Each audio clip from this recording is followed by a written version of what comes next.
Hi, John.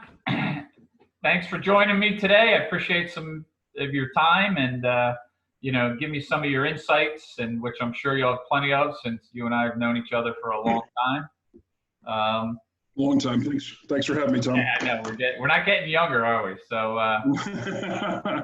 You're getting skinnier. I'm not. that thanks to the hot yoga, right? Another form of hot yoga.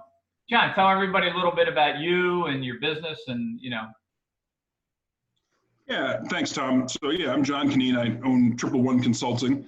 Triple One Consulting is a fundraising and communications consulting firm. We work with small to mid-sized nonprofits on their communication needs, which could include email, direct mail, social media, how they communicate their message and how they tell the world about what they do. And then, of course, we parlay all of that good communication into fundraising. So we work with social service organizations, religious organizations, private schools on their annual funds, capital campaign, major project fundraising programs, which obviously, tie in quite nicely with communications. If you want to be fundraising today, you need to be extraordinarily nimble at being able to communicate. So we blend those together. So lots of training, lots of hands-on work with clients, lots of asking people to make major gifts, a lot of work on direct mail, and all throughout. I guess in theory we're national, but most of our work is here in the Northeast: Connecticut, Rhode Island, Massachusetts, New York, a little bit in New Jersey, Washington, D.C. how long you been in business? How long? Well, you and I go way back. So for many years, I ran the Cunneen Company. We were a fundraising consulting firm that worked almost exclusively for the Catholic Church. That was a family business that, as you know well, I came to own. And a much larger business, 30 or so employees, offices across the country, 35 employees. So that goes back to, I joined that firm right out of college. My father hired me as a sort of sales guy consultant back in 1995. And then I sold that business to a much larger firm in 2013, and which was great. And you were there for the celebration, I believe. Yeah, I was. And then went to work for the people who bought that company, and quickly found out why founders don't stay with the companies that buy their companies. I'd always heard that founders don't last with the acquiring company, and now I know why. So I did my required time with the company that bought us, and then decided the best place for me was to be on my own, running my own business, and launched Triple One about 4 or 5 years ago now. Yeah. So what's the perfect client for you now? What's your target audience that you're shooting? Yeah, our perfect client would be a nonprofit that largely depends on individual giving. In other words, not state funded, not federally funded. It's an organization that needs donors to support it. So private schools certainly fall into that category. A fair number of social service organizations that are providing services to the poor, the homeless, and food pantries and various things. I had a client not too long ago that was an equestrian therapy facility that provided equestrian therapy to kids, to soldiers suffering from PTSD. Really a remarkable facility. Typically they have budgets north of $1 million, and then usually capping out around $10 or $15 million. Right.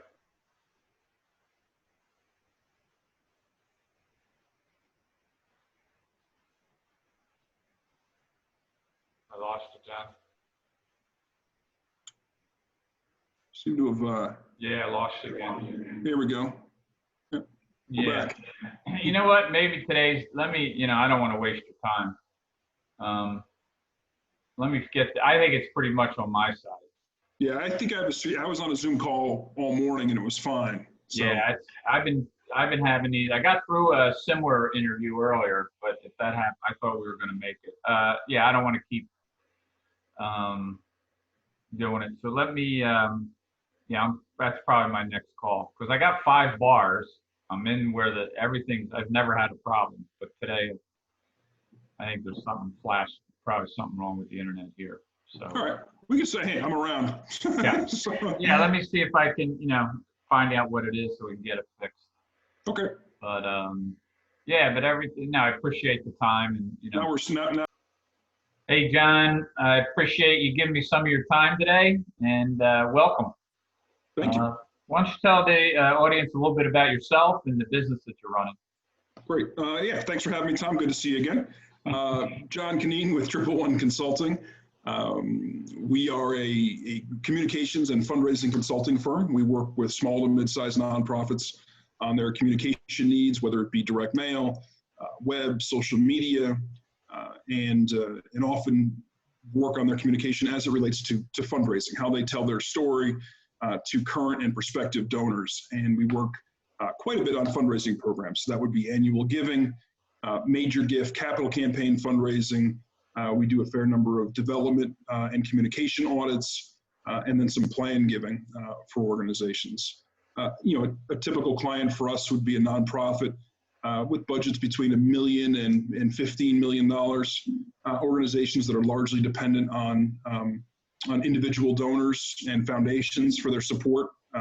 Not to say that we wouldn't work with groups that receive the majority of their money from the Fed or from state, but people that call us are people that want to reach more donors or reach their donors in a way that's more effective, because fundraising tends to be a major part of their operational budget. Right. And how long have you been in business?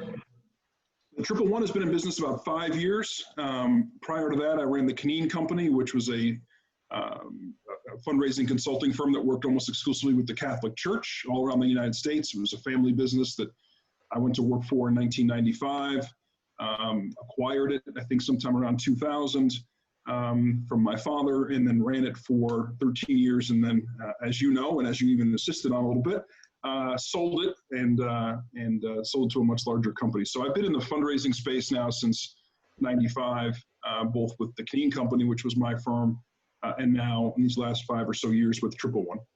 Yeah, no, you guys, you've come a long way, and I remember coaching you. We've had a lot of meetings and some interesting times we had. You taught me a phrase which I still use. I was once in a consulting meeting with you, or a coaching meeting with you, and I was complaining probably about my employees and my customers and the general state of my business. And you looked at me and said, "John, the fish stinks from the head down." Yeah, let's fix you first. And you were the first one who told me that, which meant, if you're complaining about everybody else, you should probably look in the mirror. And that was good. It was great advice then, and I still use it. And that's what I tell you. If someone doesn't laugh at that, they're not going to be a good client. So, that's where we got to start first. But I always felt that was one of the critical things. And I know this isn't a to say all great things about Tom Mayer commercial, but one of the great things about working with you was at that time, certainly you were one of the few people that could say something like that to me. And that's why we were working together. My employees couldn't say that to me. If my wife said that to me, I'd probably be living in the couch, or in the garage. But you could. I may have said something back to you when you told me that, but I listened, and it impacted my business. Yeah, and you did a lot of success, which you're showing here. What's been the greatest impact that COVID-19 had on your business and probably your clients as well?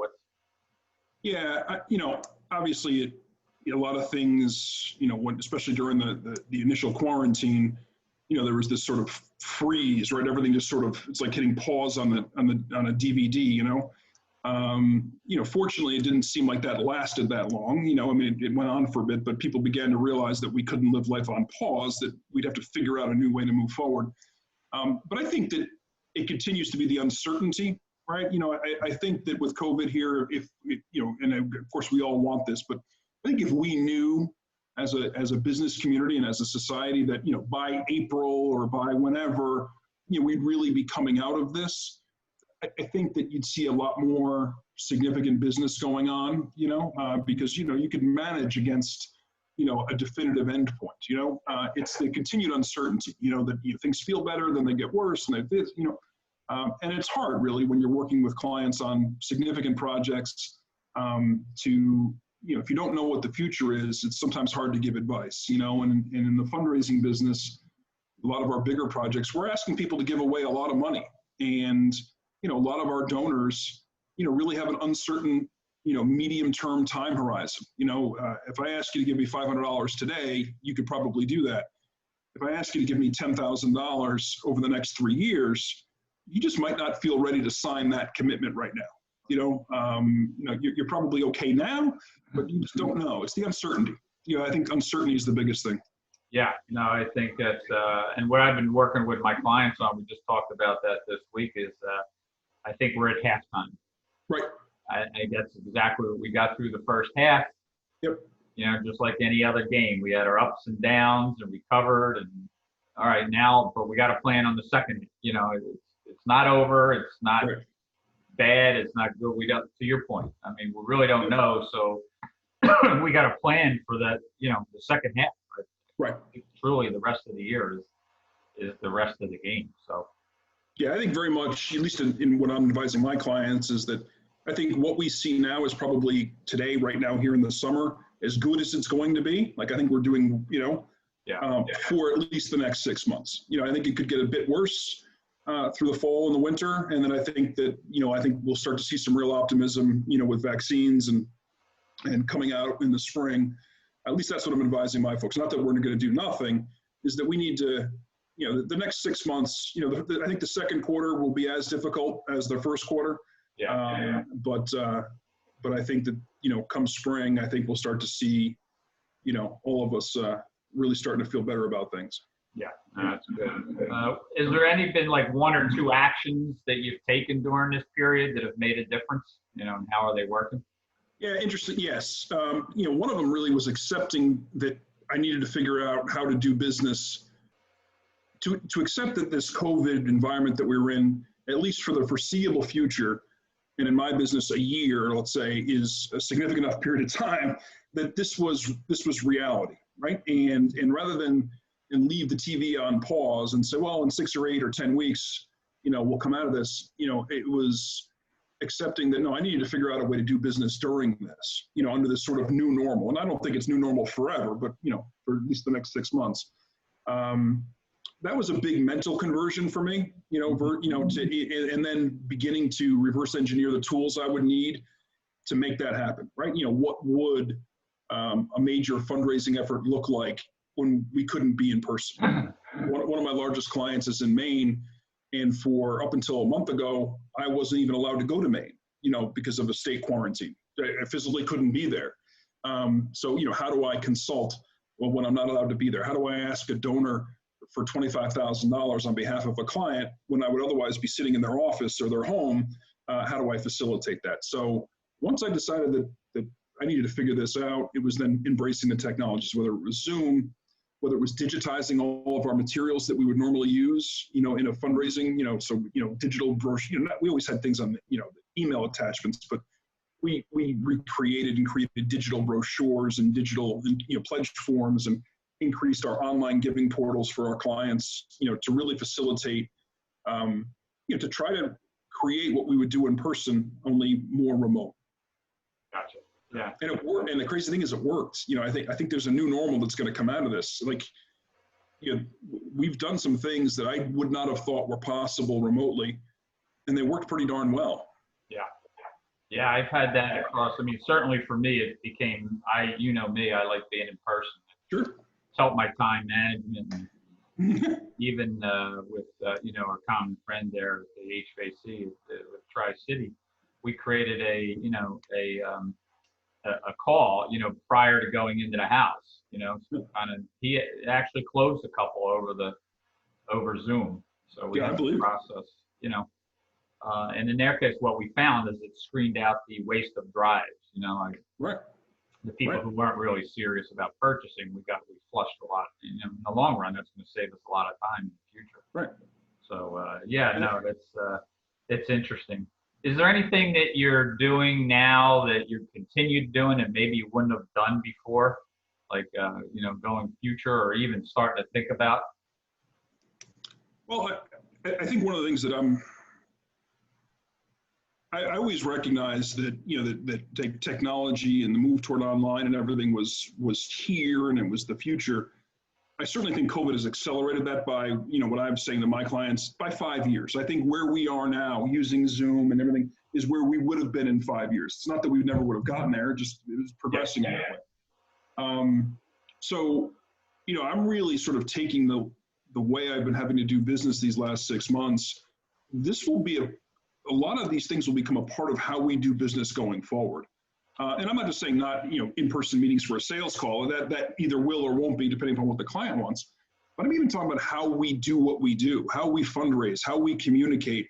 You know, how much stuff do we put in physical mail versus putting, you know, digitizing it? How much do we use video now instead of you know, some of the in-person stuff? You know, what is our, you know, some of our, I don't do events, but some of my clients have held virtual events that have had a higher yield than in-person events. You know, I do a fair bit of work with churches. They're streaming their mass, right? So daily mass, you know, it's not something I get involved with, but just talking to them, and they're getting 300 people to watch daily mass when they would normally get 12 people to show up at daily mass, you know, on a Tuesday morning at 8 o'clock, you know? So for me, it's to sit there and say, you know, if they waved a magic wand and COVID disappeared tomorrow, I would have a whole new tool set that I would still be using, not only to sell, but for how I actually deliver the product that I sell. Yeah, that's amazing. That's a great point. Yeah, yeah. All right, here's an interesting question. Is there any mistakes that you've made? Like I tell a lot of people, you know, through the coaching of all this, look, you pivot, so it doesn't work, you just come back. You try a pivot, you know, all those ideas that you never yet a shot at trying that you never would have had time or even thought of. But any mistake that you made that you learned from, or anything that you stumbled upon that actually worked?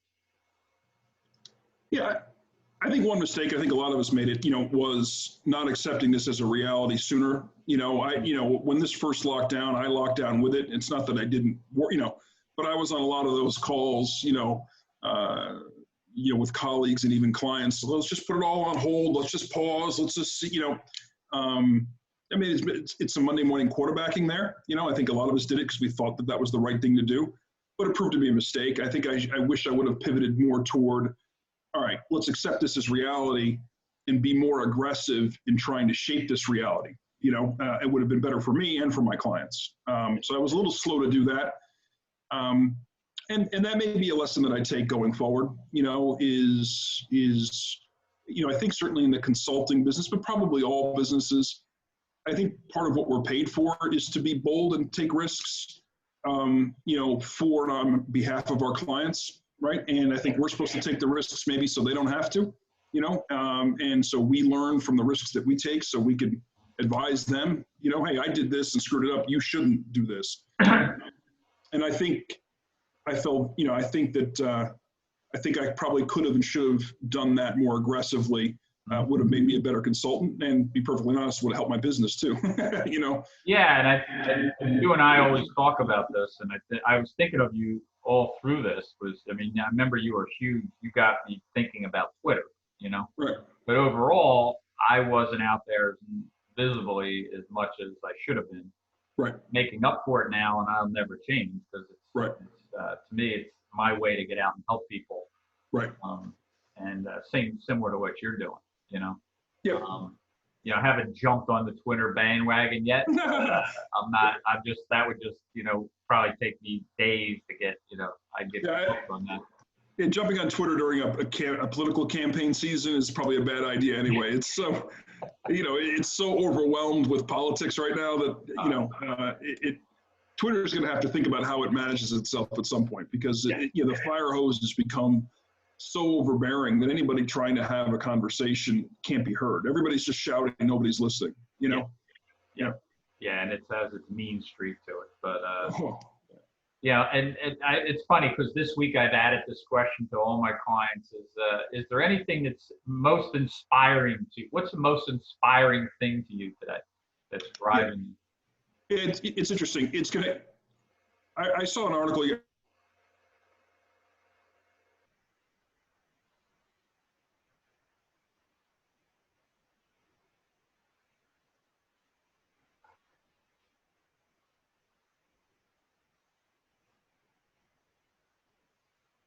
amazed at how resilient my clients are. I'm amazed at how resilient the business community is.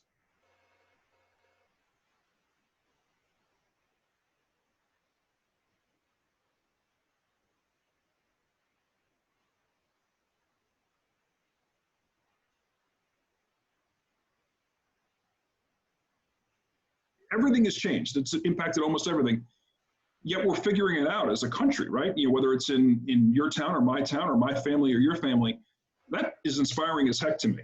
I think if you would have told me 6 months ago that the world would change this much, I would have said it's not possible. But it has been proven possible. So I'm inspired by that. No, that's a great point. I'm going to pass that one along. So anyhow, John, thank you so much for your time today. I really appreciate it. It was good insights as always. And, it's I think you and I could have talked for about 2 hours if people are interested. Listen into that, which they should be.